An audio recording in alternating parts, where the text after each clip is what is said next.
DC here. Hi guys and gals. Well, hope you're well, eh? And it's Wednesday. Yes.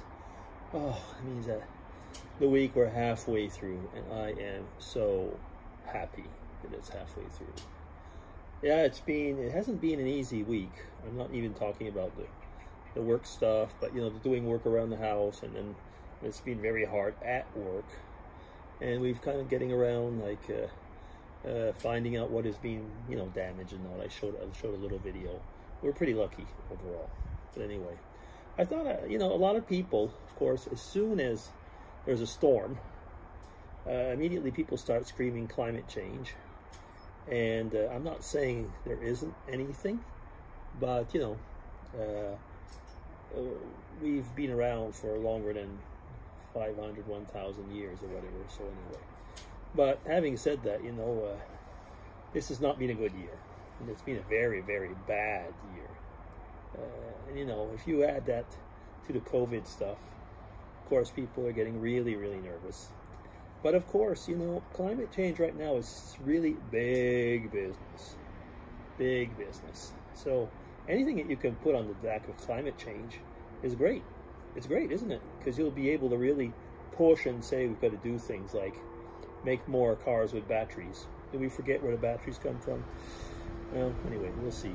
Actually, there's a big consortium over here in Europe, finding better ways to make batteries, because of course they realize, you might say your car is not using so much CO2, but you got to make that battery, and all that's involved into the mining and everything is not exactly CO2 friendly.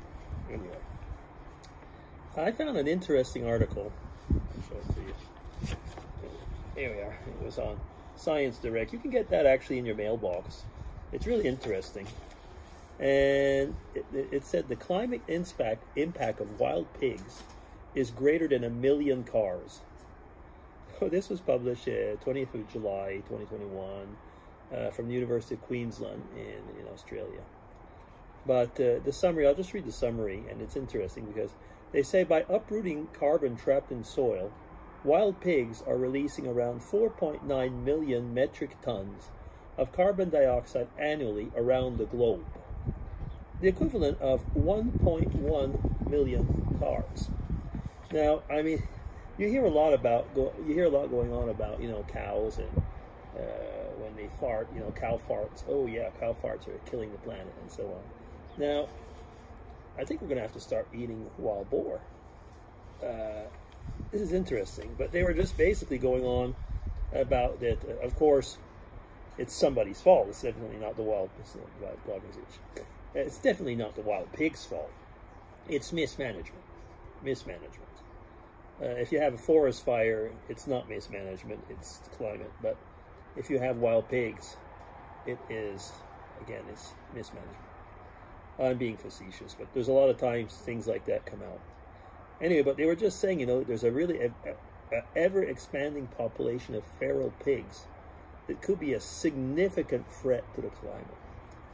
So they said wild pigs are just like tractors, plowing through fields, bringing over the soil to find food. And when the soils are disturbed from human plowing in the field, or in this case from wild animals, carbon is released in the atmosphere. Wow, okay. And soil contains nearly 3 times more carbon as the atmosphere, they say. So even a small fraction has a potential. And it's always the words that they will use. Has the potential, may. Anyway. And I'm not a denier, but I'm just, sometimes I get a little bit annoyed as to how things are made, this is the only way you can look at something. Okay, anyway, now what else? It is actually very important, but on the other hand, it shows that it depends, where are these pigs, what type of soil they're working in, and they modeled the soil area on a long study and the pig damage. And they looked at that from vegetation types and elevations spanning from lowland to grassland to subalpine woodlands. Now, we have quite a few wild pigs actually over near one of the lakes around here. But I've often wondered, in a way, I mean, I know we have some. I've never actually seen any, and I've been told if you see it, you will probably not be happy because they're not always nice. But having said that, you know, you wonder, like, you know, what is the impact? Like, of course, we're talking about worldwide, but it is true that, I mean, those boars, they really can, you know, get into stuff. Yeah. So what else did they do? They said they simulated the global carbon emission from wild pigs and damage based on previous research in the Americas, Europe, and China. So they say, of course, this would have ramifications for curbing the effect of climate change into the future. Now, if invasive pigs are allowed into areas with abundant soil carbon, there may even a greater risk. Now, where we have the wild pigs over here, it's in boggy land. So actually, it is a very, I was going to say, very carbon-filled soil. So I don't know if that's actually the case. I've never really studied about wild pigs, but, you know, if they're around a place where there's bogs, stuff like that. Anyway, so basically they're saying, you know, that there's going to have to be something done because they can be considered an invasive species and so on. Yeah. So it's kind of interesting in a way when they say, you know, the wild pigs of the world have a climate impact of more than 1 million cars.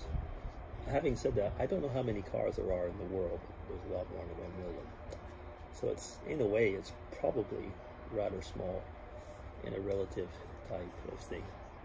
Another thing over here that they're looking into, and this is basically due to COVID restrictions, it's like the second year in a row, we're coming up to the August 1st. And August 1st is the Swiss national holiday. And as in 4th of July, the Swiss national holiday means fireworks. And politicians. Politicians come, not so much barbecues, like you guys will have a lot of barbecues and the fireworks. Over here, we have to go through listening to a politician. Then there might be kind of a big barbecue, and then the fireworks. Well, this year we're only going to get the politicians. I don't think there's going to be anything else. And the town that I live in, they're using this time to think of the social and ecological impact that maybe we should eliminate completely the fireworks.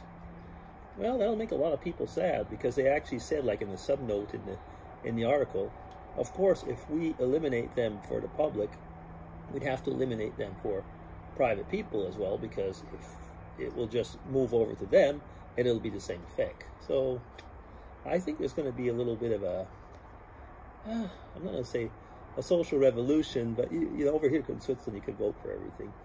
But it is going to be interesting to see how the Swiss will react, because you know, like this is the second year where a lot of the towns have not given the fireworks, and people go and buy them, but it's just not the same. If you've been to a professional firework, you know, it's something else. It really is. Okay, I think I'm going to stop there because I'm already up to 8 and some odd minutes. That'll be DC signing off. Hope you're well. My little climate impact video. Wild pigs. You ever had wild boar? It's actually pretty good. Okay, DC signing off. Take care, everybody. Bye-bye.